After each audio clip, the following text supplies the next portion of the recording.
पिछले एपिसोड में हमने देखा था कि बुढ़िया तो बातिन के पीछे हाथ धोकर पड़ चुकी थी, जिस चीज से बातिन एकदम ज्यादा परेशान हो जाता है कि अब यार मैं क्या करूं, ये तो पीछे हटने का नाम ही नहीं ले रही। वो उसके लिए उसकी दी हुई पिल को रिफाइन कर देता है ताकि कम से कम वो उसकी जान तो छोड़े। इस वजह से बुढ़िया ने तो उसकी जान छोड़ दी थी, लेकिन अब लिन उसके पीछे पड़ गई होती है। लेकिन बातिन अच्छा तरीका निकालते हुए लिन को भी वहाँ पर शांत करा देता है, लेकिन बुढ़िया दोबारा से उसके गले पड़ गई थी। इसलिए बातिन डिसाइड करता है कि अब तो मुझे यहाँ से भागना ही पड़ेगा, जब तक मैं यहाँ पर रहूंगा तब तक के बुढ़िया मुझे नहीं छोड़ने वाली। इसलिए बातिन डिसाइड कर लेता है कि वो सुबह होते ही यहाँ से चला जाएगा। जिसके बाद यहाँ से ये एपिसोड शुरू होता है। तो इस एपिसोड की शुरुआत में बातिन लिन के साथ घोड़ा गाड़ी में सवार होकर बुढ़िया के सेट को छोड़कर जा रहा था। लिन उससे कहती है कि अरे बातिन, इतना जल्दी जल्दी क्या कर रहे, हमें थोड़ा आराम से ही निकलना था ना। क्या जल्दी जल्दी निकलने का कारण वो बुढ़िया ही है क्या? तुम्हें मजा नहीं आ रहा था बुढ़िया से? लेकिन बातिन उसके कोई सवाल का जवाब नहीं देता। इसलिए लिन कहती कि ठीक है कोई जवाब मत दो। वो उसे कहती है कि हम यहाँ से स्नो माउंटेन जा रहे हैं ताकि वहाँ से स्काई फायर को हासिल कर सके। तो तुम्हें कितना % चांस लगता है कि हम उसे हासिल कर लेंगे? जिस पर बातिन कहता है मेरे ख्याल से 90% तो कंफर्म है कि हम स्काई फायर को वहाँ से हासिल कर लेंगे। ये सुनकर लिन भी हैरान हो जाती है। वो कहती है कि करीब करीब काफी साल गुजर चुके हैं, हमारे इस कॉन्टिनेंट के अंदर कोई भी कमाल का ट्रेजर अपीयर नहीं हुआ। ये स्काई फायर ही है जो हाल फिलहाल अपीयर होने वाला है। उम्मीद है कि तुम उसे हासिल कर लो। इसके बाद वो दोनों आगे बढ़ते हुए स्नो टाउन के अंदर आ चुके थे, क्योंकि यहीं पर स्नो माउंटेन भी है। वहाँ पर आने के बाद वो दोनों एक होटल के अंदर आते हैं ताकि कुछ देर यहाँ पर रुक सके। लेकिन जैसे वो दोनों अंदर आए थे, वहाँ पर बैठे लोग लिन को देखकर तो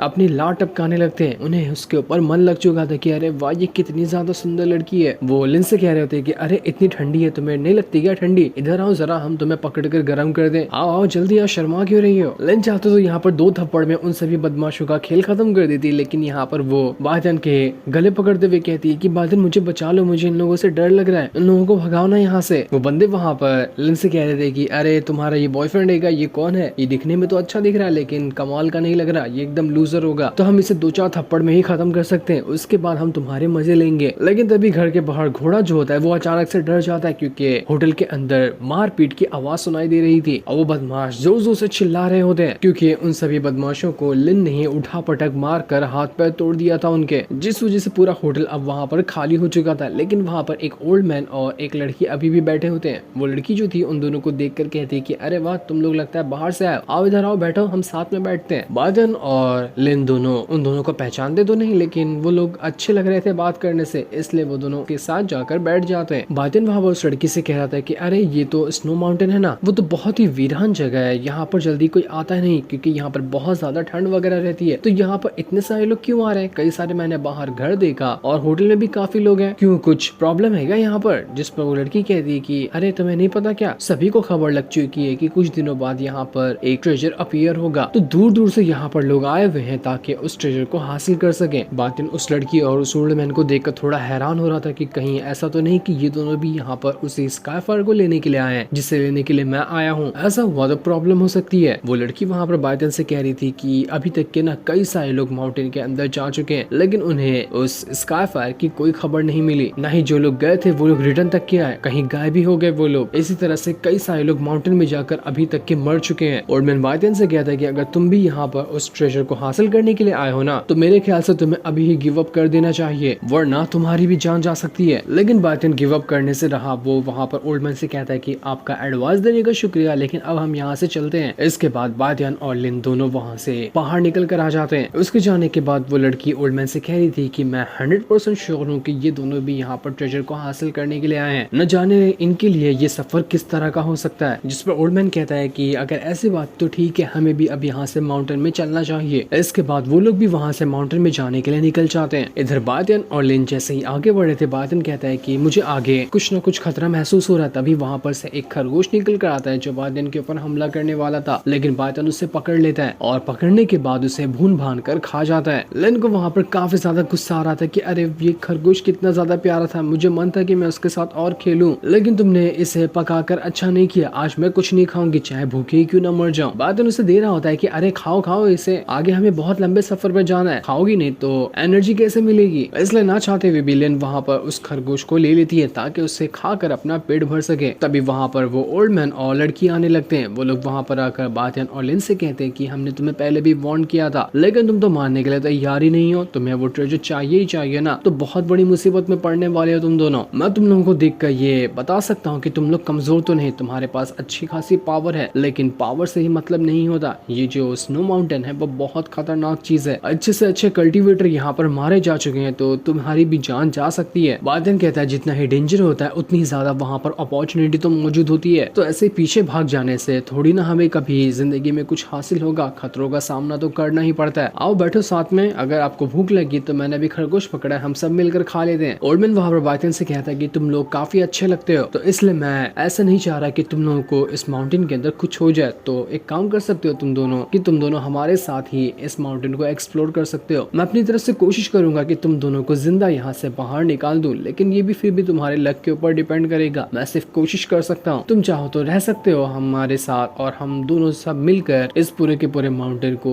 एक्सप्लोर करेंगे। बादन कहता आपका बहुत बहुत शुक्रिया। ऐसी चीज तो हम यहाँ पर सोच रहे थे, लेकिन हमें समझ नहीं आ रहा था कि हम आपसे कैसे मदद मांगे, लेकिन आपने तो खुद ही यहाँ पर कह दिया। तभी बातियान को थोड़ी दूर से आवाज आ रही होती है कि बातियान आ जाओ मेरे पास, मैं तुम्हें गले लगाना चाहती हूँ, जल्दी से आ जाओ, इतने दूर क्या खड़े हो। बादन को ऐसी आवाज आ रही थी, उसी के साथ साथ बाकी लोगों को भी अलग अलग तरह की आवाज आ रही होती है। वो सारी आवाज उन सभी को अपने पास ही बुला रही थी। ओल्डमैन के साथ वाली जो लड़की होती है वो तो आवाज के कंट्रोल में जाकर जहाँ से आवाज आ रही थी वहीं पे बढ़ना शुरू हो जाती है। इसके बाद बादन भी वहाँ पर उसी आवाज के कंट्रोल में जा चुका था, तो वो भी उस आवाज का पीछा करते हुए वहाँ पर जाना शुरू हो जाता है। लिन का भी वही हाल था, इसलिए सबसे पहले ओल्डमैन अपनी पावर का इस्तेमाल करते हुए की बॉडी पे कंट्रोल हासिल करता है, क्योंकि वो भी उस आवाज के कंट्रोल में जा रहा था, लेकिन उसने खुद को जल्द से जल्द आवाज के कंट्रोल से बाहर निकाल लिया। वो उस लड़की और लिन को भी आवाज के कंट्रोल से बाहर निकालता है, लेकिन बातिन काफी दूर जा चुका था। वो बातिन को आवाज लगाते हुए कह रहा होता है कि जल्दी वापस आ जाओ, अगर ज्यादा टाइम तक कि तुम आवाज के कंट्रोल में रहना तो तुम मारे जाओगे। सभी परेशान हो जाते हैं कि अब क्या करे। बातिन तो सुनने के लिए तैयार ही नहीं है, वो बस आगे ही बढ़ते जा रहा है। ओल्डमैन उन दोनों से कहता है कि तुम लोग यहीं पे रुको और मेरा इंतजार करना, मैं अभी देख कर आता हूँ कि बातिन को क्या कर सकता हूँ, यहाँ से कहीं जाने की कोशिश मत करना। इतना कहने के बाद ओल्डमैन वहाँ से बातिन को बचाने के लिए जा चुका था। बातिन उसी आवाज के कंट्रोल में आगे बढ़ते हुए काफी दूर निकल कर आ चुका था। तब उसे सामने एक लड़की दिखाई देती है। वो खुद ही यहाँ पर बातिन से कह रही थी कि आओ मेरे पास, मैं तुम्हें गले लगाना चाहती हूँ, इतना दूर क्यों खड़े हो। और जब वो लड़की पीछे मुड़ती है, वो लड़की कोई और नहीं बल्कि फूजिन ही थी, जो बातिन को यहाँ पर बुला रही थी। बातिन उसे देखकर एकदम हैरान रह जाता है कि फूजिन यहाँ पर क्या कर रही है, लेकिन असल में ये फूजिन नहीं थी बल्कि एक इल्यूजन था, जो कि वो आवाज यहाँ पर क्रिएट करके बातिन का माइंड मैनिपुलेट कर रही थी। बातिन फूजिन को देखकर एकदम खुश हो जाता है और भाग के उसके पास आते हुए कह रहा होता है कि फूजिन तुम ठीक हो ना, कितने दिनों बाद मैंने तुम्हें देखा है। लेकिन तभी अचानक से फूजिन वहाँ पर गायब हो जाती है। बातिन एकदम परेशान हो चुका था कि अरे फूजिन कहाँ चली गई, लेकिन तभी अचानक से फूजिन वहाँ पर आ जाती है और उसने वहाँ पर आने के बाद बातिन के ऊपर अटैक करना शुरू कर दिया था, लेकिन बातिन आसानी से उसके अटैक से बच जाता है और उल्टा उसके ऊपर ही अटैक कर देता है, जिसके बाद बातिन अपनी और ज्यादा पावर का इस्तेमाल करते हुए वापस से फूजिन के ऊपर अटैक करने वाला था। लेकिन वो जैसे ही एक घसीट के फूजिन को पंच मारता कि फूजिन उससे कहती है बातिन तुम मुझे नहीं देख रहे, मैं फूजिन हूँ, तुम मुझे मारोगे, तुम ऐसा कैसे कर सकते हो, तुम मुझे नहीं मार सकते। बातिन जैसे तैसे खुद को वहाँ पर रोक लेता है। उसे समझ नहीं आ रहा था कि यहाँ पर ये क्या हो रहा है, सच में फूजिन यहाँ पर खड़ी है कि या फिर मैं अभी भी अपने कंट्रोल में नहीं हूँ। फूजिन वापस से आवाज निकालते हुए बातिन को